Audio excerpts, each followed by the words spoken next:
여러분 옛날 10계란 영화 보셨지요? 이스라엘 백성들이 홍해 바다를 건너는데 뒤에는 에집트 파라오의 기병대가 따라옵니다. 전차 부대가 따라옵니다. 앞에는 홍해 바다가 가로막습니다. 그런 경우를 절대절명의 위기라 그럽니다.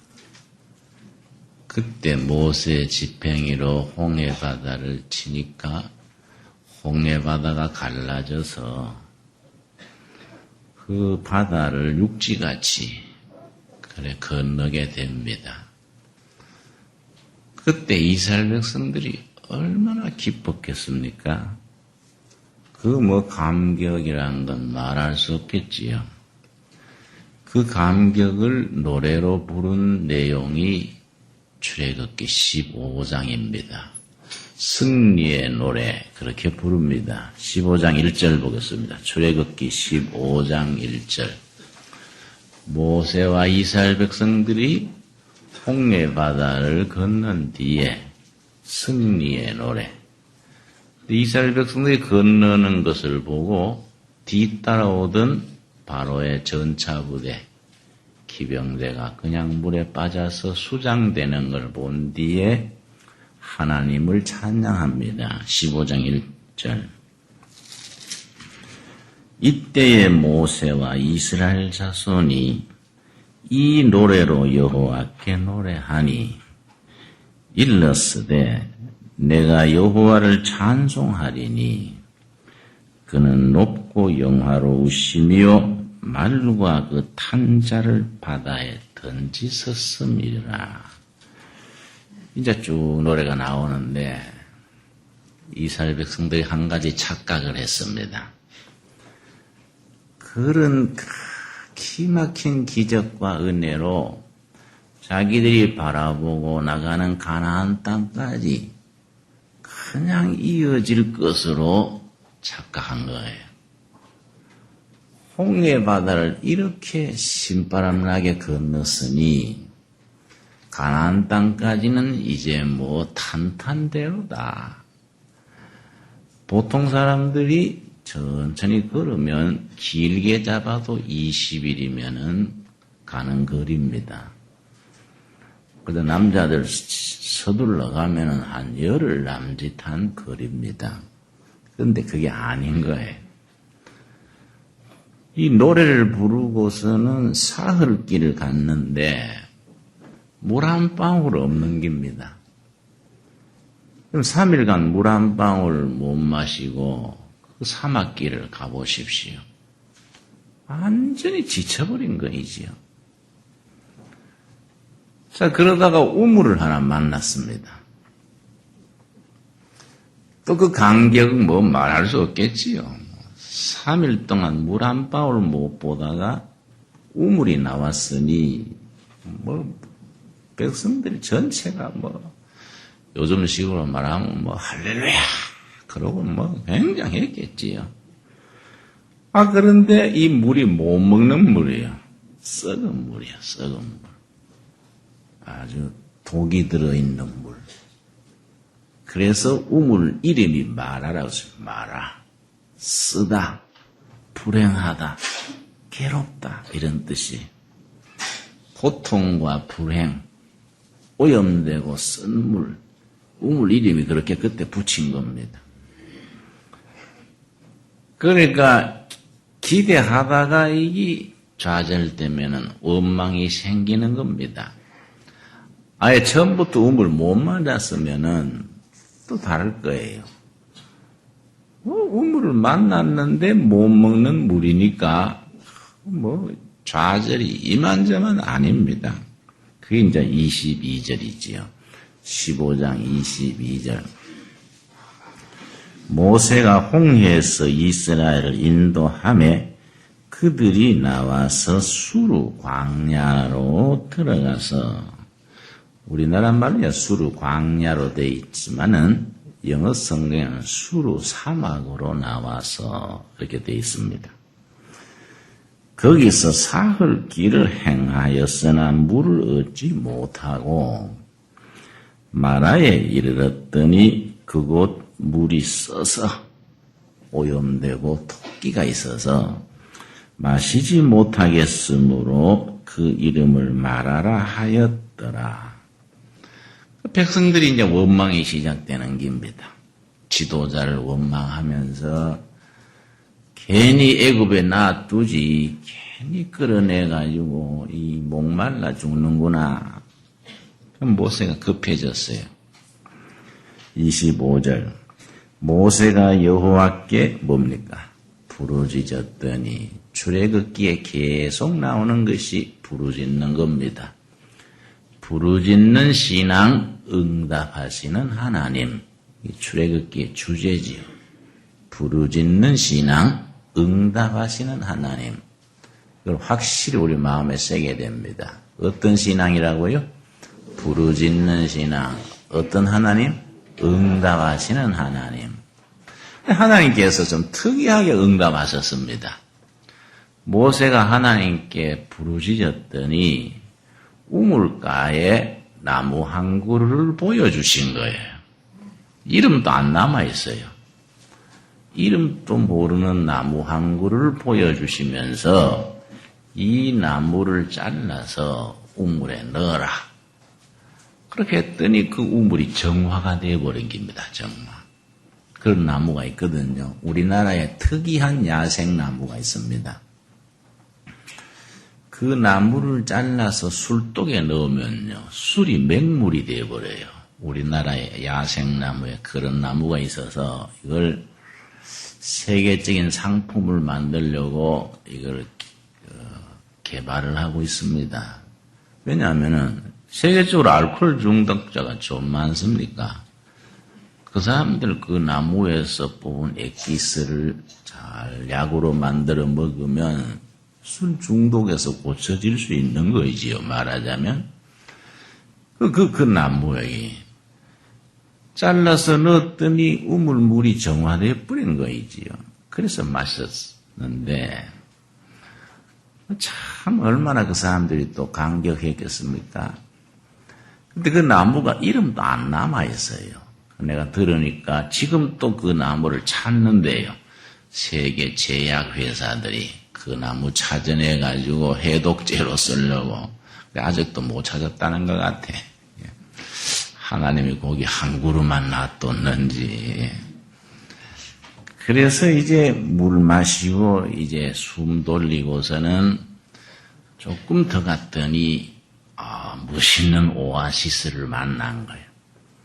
그 오아시스 이름이 엘림입니다. 엘림이라는 오아시스를 만났는데 그 만나기 전에 마라 우물가에서 그 썩은 물, 마라물을 나무 한 그루를 가지고 다 이제 정화시켜서 마시고 난 뒤에 그 사람들이 신앙 고백이 생겼어요. 요 고백이 참 중요합니다. 26절입니다. 26절. 가라사대 너희가 너희 하나님 나 여호와의 말을 청종하고 나의 보기에 의를 행하며 내 계명에 귀를 기울이며 내 모든 규례를 지키면 이걸 조건부 축복 그래요. 조건부 축복. 영어로 표현할 때는 conditional blessing. 하나님이 축복을 그냥 주는 게 아니다. 이걸 지켜라. 그러면 축복이다. 못 지키면 못 받는다. 신학에서는 예수 믿고 구원받는 거는 누구든지 믿으면 다 구원받습니다. 그걸 무조건 구원 그래요. unconditional salvation. 무조건 믿으면 다 구원받아요. 그런데 다 구원받았다고 축복 다 받는 건 아니에요. 축복받는 거는 축복받을 조건을 지켜야 돼. 그래서 무슨 축복이라고요? 조건부 축복이다. 근데 예수는 잘 믿고 밤낮 교회 와서 기도하고 하는데 맨날 또 돈 꾸러 다니는 사람이 있어요.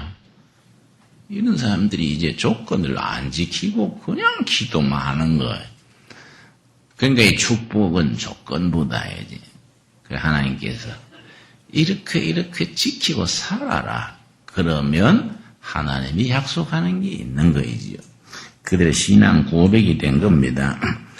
모든 규례를 지키면 내가 애굽 사람에게 내린 모든 질병의 하나도 너희에게 내리지 아니하리니 나는 너희를 어떻게 하는 여호와입니까? 치료하는 여호와임이니라. 치료하는 여호와, 히브리 말로 야훼 라파요. 라파는 힐링, 치료한다는 말입니다. 여호와 라파, 힐링가, 치료하시는 하나님. 왜냐? 광야에서 병원이 있습니까? 약국이 있습니까? 그때라고 병이 안 들었겠습니까? 하나님이 치료해 주신다. 치료하시는 하나님. 그래서 구약시대에는 제사장이 의사 역할까지 같이 했습니다. 레위 지파가 의사 역할하고 예배드리는 제사장 역할하고 또 가르치는 교사 역할. 말하자면 영적 공무원처럼 그렇게 역할을 한 겁니다. 그래서 이 마라란 말, 마라. 괴롭다, 쓰다, 참 불행하다 이 말인데 이 말이 참 요 말이 성경에서 중요하게 나옵니다. 저 룻기 1장 보겠습니다. 룻기 1장 사사기 다음에 룻기 1장에 나오는데 룻기의 주인공이 나옴입니다. 나오미 기억나지요? 룻기의 여주인공이 나오미고 시어머니 이름이 나오미예요. 며느리가 루시지요. 룻기의 마라란 말이 다시 나옵니다. 먼저 룻기 1장 보겠습니다. 구약성경 401페이지 1장 1절 사사들의 치리하던 때에 사사들이 통치하던 사사시대입니다. 요수아 죽고 세월이 지나서 사사들의 통치하던 때에 그 땅에 흉년이 드니라. 유다 베들레헴의 한 사람이 그 아내와 두 아들을 데리고 모압 지방에 가서 이르렀는데 그 사람의 이름이 엘리멜렉이요. 엘리멜렉. 성경에 베들레헴 출신 세 사람이 나옵니다. 베들레헴 출신. 맨 처음 베들레헴 출신은 누굴까요? 다윗이죠. 다윗. 둘째는 누굴까요? 예수님이 베들레헴 출신이에요. 셋째는 룻기의 주인공들 엘리멜렉이 베들레헴 출신인데 베들레헴이란 말이 떡집이란 말이에요. 떡집. 내가 남양만에서 돼지 키울 때 돼지 가지고 햄을 만들려고 그랬어요. 돼지 가공공장 햄을 만들려고 그랬더니 우리 교회 집사님 한 분이요. 그 되겠습니다. 성경에도 햄이 나오지 않습니까? 그리 될 겁니다. 그래서 성경에 무슨 햄이 나오냐? 그랬더니 베들레헴이 있지 않습니까? 이러더라고요. 근데 그 햄이 아니고, 예. 이 베들레헴이 떡집이에요. 그만큼 그 지역이 비옥한 땅이다 이런 뜻인가 봐요. 미국 LA 곁에 우리 둘의 마을이 있는데 그건 베이커스필드예요. 그건 빵집이란 뜻이에요. 빵 굽는 사람의 들판. 아주 미국 서부의 곡창지대예요. 지명과 그 이제 관계가 있는 거이지요. 베들레헴 떡집이라는 거기에 흉년이 들은 겁니다. 흉년이 들어가지고 엘리멜렉이 그 아내가 나오미요. 나오미하고 아들 둘 데리고 흉년살이를 못 이겨가지고 모압 땅 이방 땅으로 이주를 했습니다. 흉년살이 피해가지고. 그런데 불행이 왔습니다. 모압 땅에 가가지고요. 남편 먼저 죽고 아들 둘 차례대로 죽은 겁니다. 모압 땅에서 현지 며느리를 봤는데 남편 죽고 아들 둘 죽고 여자 셋만 남은 거예요. 시어머니 나오미 두 며느리만 남은 겁니다. 그 집안에 막 불행이 덮쳐서 온 겁니다. 참 살아보면 이상해요. 나쁜 소식은 단체로 옵니다. 이상하게 나쁜 일이 남편 병들었는데 아들 또 오토바이 타다가 다리 부러지고 또 뭐 빚지고 뭐 나쁜 소식은 단체로 와요. 근데 그걸 몇 번 겪어보면요. 그때 엎드려서 기도하면서 부르짖으면 하나님이 응답하셔서 나쁜 소식이 지나가고 이제 좋은 소식이 오기 시작하는데 이것도 단체로 오는 거예요. 단체로. 이걸 한 세월 속에서 깨닫는 겁니다. 아하, 우리 집안에 나쁜 일이 자꾸 연이어 생기는 거 보니 요곱이 넘기고 잘 순종하면은 가까운 장래에 좋은 소식이 단체로 올 줄로 믿습니다. 이런 든든한 마음을 가져야 돼요. 근데 그런 마음을 못 가지고 막 나쁜 일들이 생기면 막 허둥지둥 해가지고 서로 원망하고 쳐다보고 당신 탓이다, 누구 탓이다 이래서 하면 이제 진짜 나빠져 버리는 거이지요. 남편 죽고 아들 둘 죽고 청산가부 며느리 둘 때리고 시어머니가 어쩌겠습니까? 그래서 며느리한테 뭐라고 하느냐 하면은 얘들아 살 길이 없다. 고향으로 돌아가야겠다. 너희들 어떻게 낯선 땅 베들레헴 가서 살겠냐? 너 친정으로 가서 새로운 남편 만나가지고 새 출발해라. 이랬더니 큰 며느리는요 울면서 친정으로 갔습니다. 둘째 며느리가 룻인데 룻. 시어머니 그래 말씀 마세요. 시어머니가 믿는 하나님이 나 하나님이고 시어머님이 내 친어머니입니다. 그 룻이 착한 며느리예요. 시어머니하고 같이 왔습니다. 같이 왔는데 고향에 이제 둘째 며느리 데리고 고향에 돌아왔는데 몇 년 만에 왔다고요? 10년 만에 고향에 돌아왔더니 동네 사람들이 뭐라는 거 하니 시골 사람들 요란스럽잖아요. 10년 만에 나오미를 보고 아이고 이 누구이고 살아있었구나. 아이고 안 죽고 살았네. 그러고 뭐 요란스럽게 아이고 나오미구나. 그러니까 나오미가 뭐라 그러냐면은 1장 19절입니다. 1장 19절. 룻기 1장 19절. 이에 그 두 사람이 시어머니와 며느리 두 사람이죠. 행하여 베들레헴까지 이르니라. 베들레헴에 이를 때 온 성읍이 그들을 인하여 떠들며 이르기를 이가 나오미냐 하는지라. 그랬더니 그 시어머니 나오미가 뭐라고 다 하는고 하니 20절입니다. 우리 한번 같이 읽겠습니다. 나오미가 그들에게 이르되 나를 나오미라 칭하지 말고 말하라 칭하라. 이는 전능자가 나를 심히 괴롭게 하였음이니라.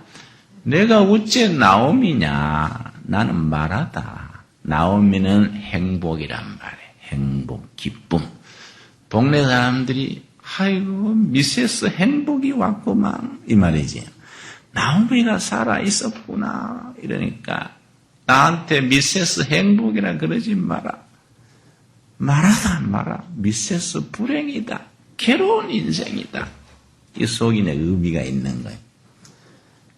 우리나라 말도 이름 있지요. 행자 있죠. 행자. 이행자, 박행자. 바로 그 나오미란 말이에요. 행복할 때 행자. 응? 자자는 그런 사람이라 이런 신자, 행자. 신자는 믿는 사람. 행자는 행복한 사람. 응? 그렇지요?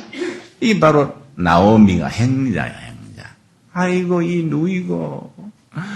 미세스 행복이 행자가 왔구만. 그랬더니 나오미가 내가 어째 나오미냐? 하는 말하다 마라. 잘 살아보겠다고 고향 갔다가 10년 만에 서방자 묻고 두 아들 자 묻고 청산 가보 며느리 하나 데리고 왔는데 내가 무슨 행복이냐 이게. 나는 마라다 마라. 괴로운 인생이다 이게. 자 그랬는데 하나님께서 그 미세스 마라를 미세스 나오미로 바꿔주시는 거예요. 이게 룻기의 주제라 주제. 그리고 넓게 생각해 보면은 성경 전체의 주제라 할 수 있지요. 신앙생활 한다는 것은 영적으로나 현실적으로나 마라 같은 인생이 나오미로 바뀌어가는 것이 신앙생활이다. 자, 거기에 등장하는 사람이 누구냐? 그 마라 같은 삶을 나오미로 바꾸어주는 데 쓰임받는 사람이 있어요. 2장 1절이에요. 2장 1절. 나오미의 남편 엘리멜렉의 친족 중 어떤 사람이 있습니까? 유력한 자가 있으니 이름은 보아스더라. 이제 보아스가 등장하는 겁니다. 그 유명한 다윗 왕의 할아버지 뻘 되는 거예요. 이 보아스가. 그 보아스가 유력한 자 보아스. 요 말이 중요한 겁니다. 유력한 자 보아스. 연필 있으면 그 줄을 칩시다. 이런 말은 확실히 알아놔야 돼요. 유력한 자 보아스. 유력한 자란 말은 의미가 세 가지예요. 세 가지. 그걸 합쳐서 유력한 자예요. 첫째는 능력이 있는 자, 힘이 있다 이 말이에요. 능력이 있는 자, 유능한 사람이에요. 둘째, 영향력이 있는 자. 세 번째, 도덕성이 있는 자. 능력 있고 영향력이 있어도 도덕성이 없는 사람이 있잖아요. 응? 자꾸 헷갈리는 지도자가 있잖아요. 요새 노시들이 좀 그렇잖아요. 그렇지? 응? 능력력이 있지요. 능력도 있지요. 그런데 기본이 안 되는 사람이 있지 않습니까? 이 유력한 자는 아무리 잘나고 영향력이 있어도 도덕성이 없으면 유력한 자가 아니지요. 우리 김정일 같은 사람은 유력한 자가 못 되잖아요. 영향력이 있지요. 뭐 몇백만 굶어 죽일 만큼 영향력이 있지요. 그러나 이 도덕성이 바탕이 안 되는 거예요. 이런 사람은 유력한 자가 아니지요. 유력한 자 보아스를 그래서 예수님의 그림자라 그래요. 예수님의 그림자. 유력한 자 보아스 읽으면서 우리 마음속으로 누구를 묵상해야 됩니까?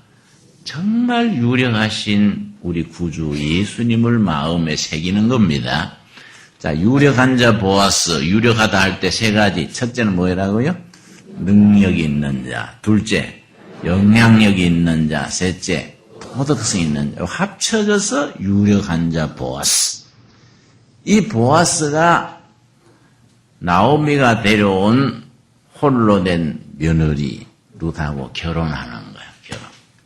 결혼을 해가지고 거기서 다윗 왕의 할아버지 뻘 되는 사람을 아기를 낳는 겁니다. 낳아서 그게 이제 아기 낳는 이 과정이 4장에 나옵니다. 4장 13절 말씀. 4장 13절 말씀. 이에 보아스가 룻을 취하여 아내를 삼고 그와 동침하였더니 여호와께서 그로 잉태케 하심으로 그가 아들을 낳은지라 여인들이 나오미에게 이르되 뭡니까? 찬송할지어다. 여호와께서 오늘날 너게 기업 물을 자가 없게 아니하셨도다. 기업 물을 자는 가문을 상속해갈 사람. 가문을 상속해갈 사람.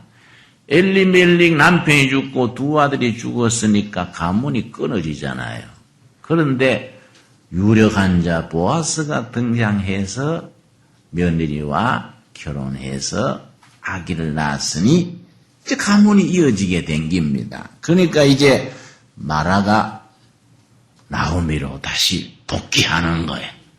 불행했던 삶이 쓰라렸던 인생이 해피엔드로 나가는 거예요, 이제.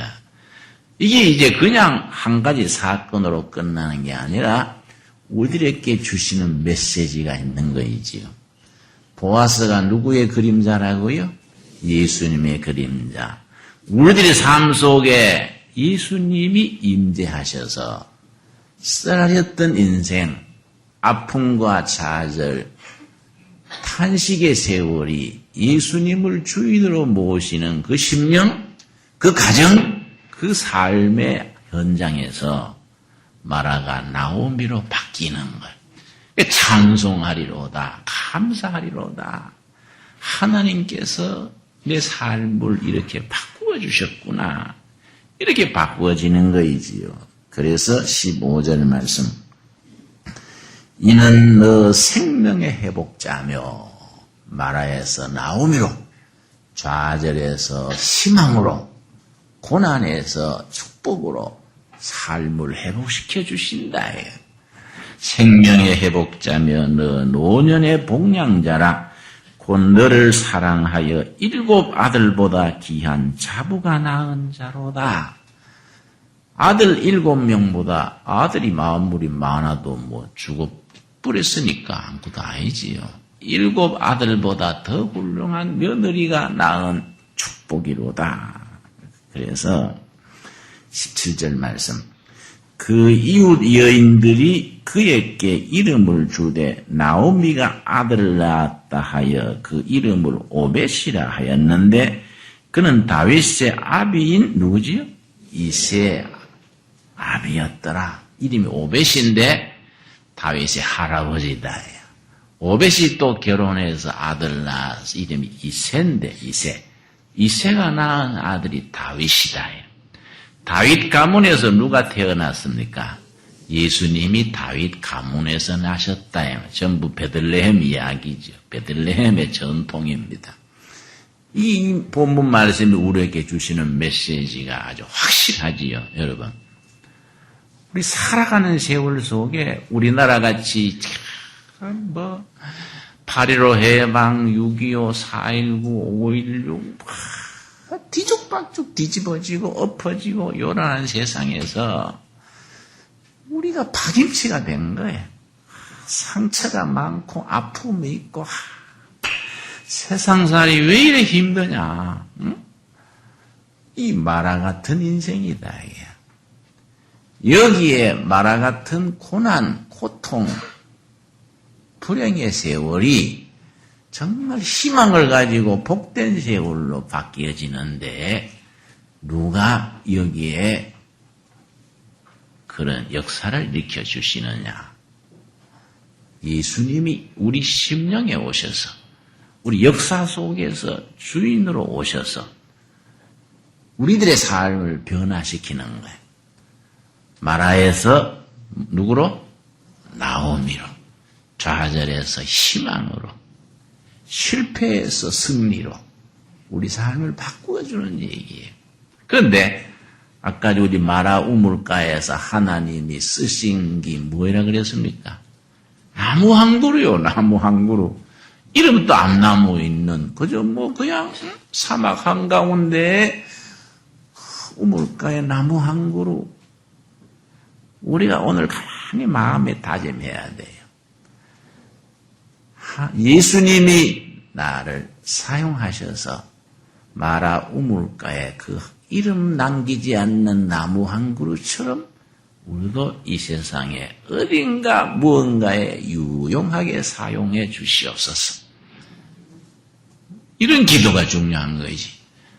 날 잘 먹고 잘 살게 해주십시오. 출사게 해주십시오. 이런 유치하잖아요.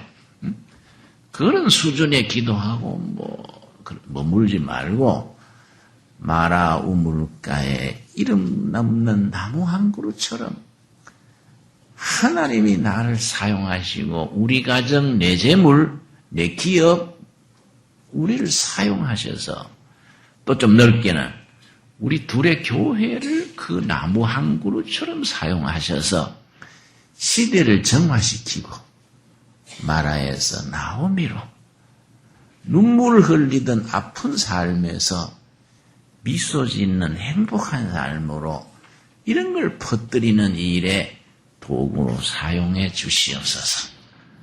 그런 기도에 응답이 있기를 바랍니다. 우리 기도하겠습니다. 여호와 아버지 감사합니다. 우리가 살아온 세월 돌이켜보면 마라와 같은 세월을 지나왔습니다.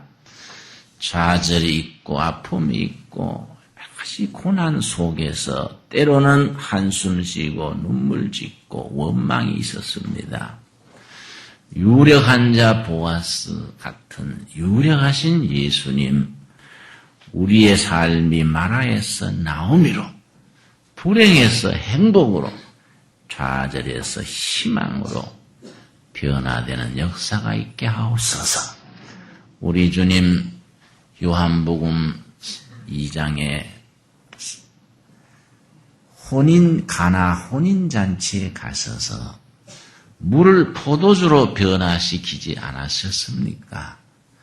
물같이 그냥 세월 가면 썩어질, 벌레 일고 썩어질 물 같은 우리 삶이 예수님이 함께 하셔서 갈수록 값지는 포도주로 우리 삶의 질이 변화되며 소망을 지니고 이 땅에서 당당하게 값진 삶을 살도록 이끌어 주시옵소서. 저희가 비록 내세울 것 없는 평민들 중에 평민들이지만은 주님이 함께 하셔서 마라 우물가의 그 한 그루 나무처럼 어딘가에 유용하게 쓰임받는 우리들로 이끌어 주시옵소서. 예수님 이름 받들어 기도드렸사옵나이다. 아멘.